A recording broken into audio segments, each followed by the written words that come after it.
So what does this mean for Game Pass? What is the major takeaway from this story for anyone that has not been following along as closely as we have? Yeah, so what it means is that Xbox is more than just a console, right? So Xbox is on PC. It's obviously a console. It's the Series X, and the Series S is the latest consoles. But it's also like into cloud gaming and so forth. But what this means is that now Xbox owns, as Derek puts it, the largest independent video games publisher. And they are the largest because Call of Duty is the biggest franchise in gaming. And so now Xbox owns Call of Duty. There's a lot of red tape, and that was kind of like the reason why it took so long. So because, Sony was pressuring the government in the US and the EU to try and block the deal. Yeah, I remember that. Because they were worried about Call of Duty becoming an Xbox exclusive. So in order to get the deal done, what Microsoft has done is they've signed like a 10-year agreement with Sony that Call of Duty will continue to come to PlayStation. They signed a 10-year agreement with Nintendo to bring Call of Duty to Switch, and Call of Duty hasn't been on a Nintendo console since the Wii era. Yeah, Call of Duty World at War. Yeah, for the Wii or Wii U or something like that. Yeah, I remember playing it with the gun, with the original Wii gun. Yeah, the one that you put the white controller in, and I remember playing the zombies with that. It was actually really good. Besides, like the aim being, if you pointed the gun at the middle of the TV, your crosshair was like over there in the bottom right hand corner. It wasn't, the sensor wasn't great. The original Wii sensor wasn't that great. Yeah, they had to release that Wii update. Remember, they plugged into the bottom to improve the sensor. Yeah, I remember that. Yes. Oh yeah, and they even signed with Nvidia to bring Call of Duty to GeForce Now cloud streaming for the next decade. So like that was like a big stumbling block. But what it means for Xbox fans, it basically bolsters Xbox Game Pass as incredible value, or at least one of their big focuses. Yeah. Xbox feels like it's more about the ecosystem. They want you to, pick up that Games Pass. That is really their motivation, and purchasing like Activision Blizzard and having all these titles. I just don't want it to turn into a gatekeepy kind of scenario. It's a positive and negative, right? So if you look at Game Pass, it's like, okay, it's great value. When Microsoft bought Bethesda, pretty much that week or a few weeks after, I can't remember, it was really close. They added Doom and Fallout and Dishonored and all those Bethesda games to Game Pass for Xbox games, and it's like, oh, this is great value. They've announced that yes, Activision Blizzard games are coming to Game Pass, but they're not coming until early next year, which is fair enough. But what that means is that early next year, Diablo 4 will be Game Pass on PC and Xbox consoles. Yeah. Overwatch already is free to play, but that's kind of like but we don't know what that means for Call of Duty, like whether or not like Modern Warfare 3, which is out this month, the latest edition, is going to be added. But like going forward, it just means that they've got like a huge back catalogue. So like Crash Bandicoot games, Tony Hawk. They mentioned in Xbox's new post, they mentioned like Guitar Hero, and that's like a franchise that hasn't been seen in ages. So like people are thinking, okay, what does this mean that we're going to get new Guitar Hero games? And when you think about Guitar Hero coming to like a subscription service, like yes, like you get Guitar Hero, but then you can buy songs through it. Like, they can create like a revenue stream. Like Guitar Hero could potentially live in something like makes sense for Game Pass to bring it back. Yeah. No, Oh, Guitar Hero was a lot of fun, and I can definitely, now that I didn't even think of that. Yeah, if they bring that back to subscription, then they could essentially add music library and get gamers to purchase songs that they can then put into Guitar Hero. Exactly, yeah. Because then like it's free. Like you get like, let's say you get 50 songs or whatever it is. You get like the default pack. Like this is like how they, like all these sort of music games, like Beat Saber is super popular as a VR game, but it continuously generates revenue. It obviously has like an initial cost. You buy it for $40 or whatever it is, and you get their soundtrack, which is like 15 songs or whatever. But they continuously release song packs, and you buy them like as DLC. And Guitar Hero used to do it, or Rock Band did it. But like those peripheral music games in the console and PC space kind of like disappeared. And one of the reasons was that I think, Activision kind of like bled it dry. Like, they've done that with franchises like Tony Hawk and things like that. Like franchises that have been dormant for a while, that it's like, okay, you can bring it back now. Like these were good games, but they released like a Guitar Hero, a brand new one every 6 months or every year. And then people just grew tired of it. But like that's something that can come back. But I think for me, like the interesting thing with this is like just the IP, the sheer number of IP that Xbox now owns. But also as well, it's like Activision stuff that hasn't really been touched for ages because they've got so many studios working on Call of Duty to release a new Call of Duty game every year. So, it's like an annual release with like a campaign and multiplayer, and they have like three main studios that kind of that work on one game each, but then they have like 3 or 4 support studios, like massive support studios that used to release games in their own right that are supporting Call of Duty. So you got like thousands of people working just to bring Call of Duty every single year.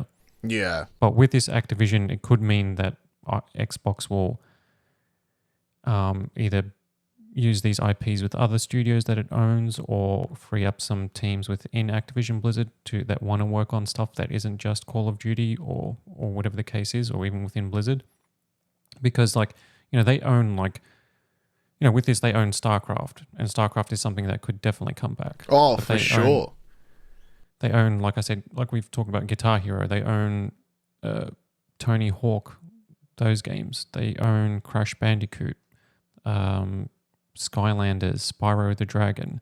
There's other older games like all the Sierra, like this is going back to like the 1980s and early 1990s, but like King's Quest, Space Quest, Police Quest, all those old point and click games, all the classics.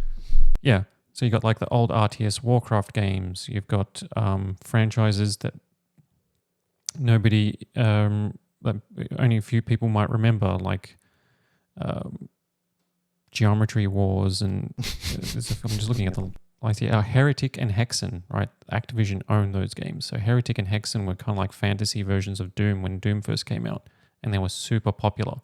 And Phil Spencer has worn a Hexen t-shirt a couple of times when he's done his presentations, and he's personally said that, goes like, yeah, it's one of my favorite games from the 90s. And he's the head of Xbox, and it's like he's said that he's not going to go in and dictate like what games they're going to develop. He's not going to say, "Hey, this is my favorite game. You guess what? You're going to have to make one. You're going to have to make Hexen or Heretic, for 2024 or whatever the case is." I would totally do that if I was Phil Spencer. But think about Doom Eternal, right? Like imagine like that sort of similar like intense action, but with like magic and like like a dark gothic medieval setting. Oh, I like this. Crossbows and spells, but it's like Doom style combat, and that's essentially what Heretic and Hexen was. And so Microsoft own id Software and the id Tech, so they could a studio could just use id Tech, the Doom engine, to create like a modern Hexen, because they own both franchises now. Yeah. So this sort of stuff is like way more interesting and exciting to me than the legal troubles. Yeah. Another question on this same topic: what does this mean for PlayStation or PlayStation gamers per se, Sony and PlayStation gamers? Yeah, so not the most amazing news for them. But even like gaming in general, right? Like as exciting as it is if your platform of choice is Xbox, right? Like if you're a big Xbox Game Pass fan and you like having the jumping between PC and console, and the saves and the cloud saves, like it is a really cool ecosystem. Like you get the game and you can play it on PC and you can play it on console. It's up to you. Now, but like the downside is that this just means that the industry is moving towards consolidation, which means that a handful of companies will basically own everything. Yeah. It's like Disney. Disney bought up 20th Century Fox, right? and they rebranded it to, I think, just Fox or something like that. But anyway, like what happened after they did that is that independent cinemas that were annually showing movies like Die Hard over Christmas, right, were sent cease and desist letters from Disney saying you can no longer showcase these movies. Yeah. Because those you don't have, you have to spend, if you want a license, you have to apply to license the film to be able to whatever, to showcase it. And, so like this means that, like, doesn't mean that Xbox or Microsoft is going to do this sort of thing, but they can. Like, they can eventually say Call of Duty is no longer coming to anything but Xbox platforms. Well, they got the keys. They got the keys to the gates. Yeah. And yeah, like for PlayStation gamers, it won't immediately, they're probably like in the next, for this generation of consoles, for the PS5, I don't think it's going to change all that much. I don't think Microsoft is in the business of losing money, right? Because Call of Duty is one of the biggest sellers on PlayStation, and PlayStation has sold way more consoles than the Xbox. But also like Diablo 4, cross-play, cross-platform. You can play with gamers on PlayStation. Same with Overwatch, you can play against PlayStation gamers and and things like that. So like I think for those sort of games, like that's not going to change. But the downside for PlayStation is that the value proposition is lowered, right? So like it's like, well, if I had an Xbox and Game Pass, I wouldn't have to buy all these games or every. Yeah. You know what I mean? Like I'm spending more money for the same outcome. Like why not just get an Xbox and it's all included? Yeah. Yeah, they're making it seem like a no-brainer. It's like they're trying to make it seem like, why would you get a PlayStation when you can just get an Xbox? Yeah, exactly. Yeah, I see it. I see the move, and I also agree with you. I don't think they're going to make any type of exclusivity, at least with Call of Duty, because, like you said, they're going to be effectively shooting themselves in the foot if they do that. I would like to see World of Warcraft. I don't know. Yeah. I don't even know if this is possible, but I'd love to see WoW come to the Xbox. I think it should be, right? Like, because you've got Elder Scrolls Online on Xbox, you've got Final Fantasy 14 on Xbox, and sure, because like WoW, like I think the only stumbling block with WoW is that because it's so old and it's so entrenched in like old PC code. Well, you would need a keyboard. You can't. There's so many buttons in WoW that you need to be pressing, especially at the high level raids. I don't think it's going to work with a controller.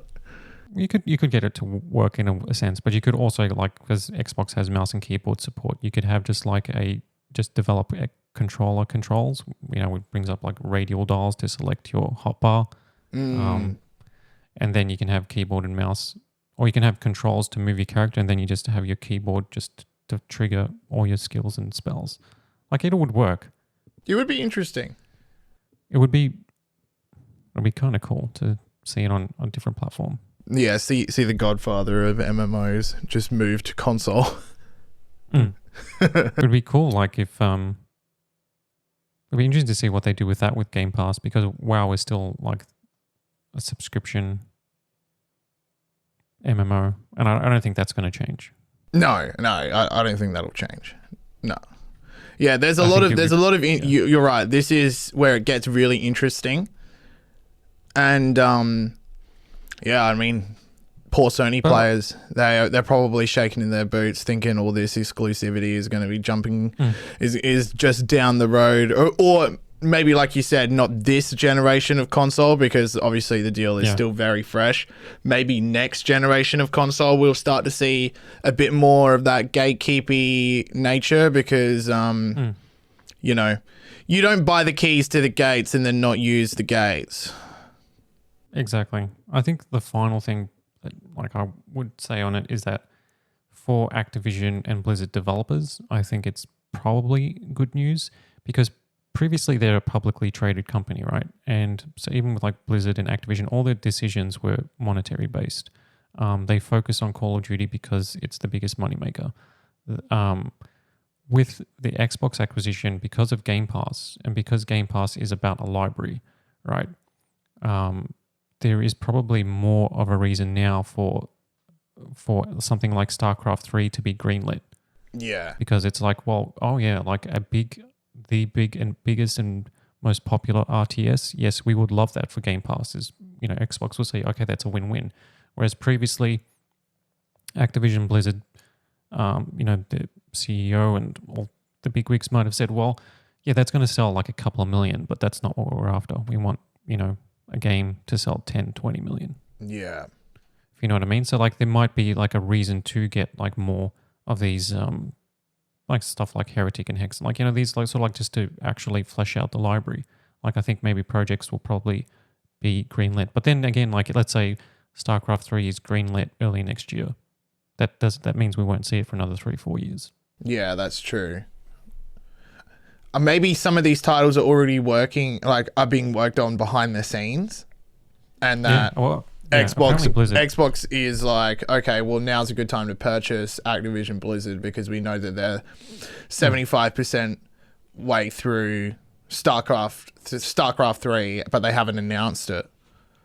Yeah, I mean, Blizzard is working on a survival game, right? So, like, you know, you got Ark Survival Evolved, you've got Valheim, you got Grounded, you got, which is, I love that style of game personally, but it's like so popular on PC, right? Like, and it's sort of kind of, it's come to console in a little way. I mean, Valheim is on Xbox, which is really cool, but yeah, Rust, I don't think is that on Xbox? No, but that's on PC, right?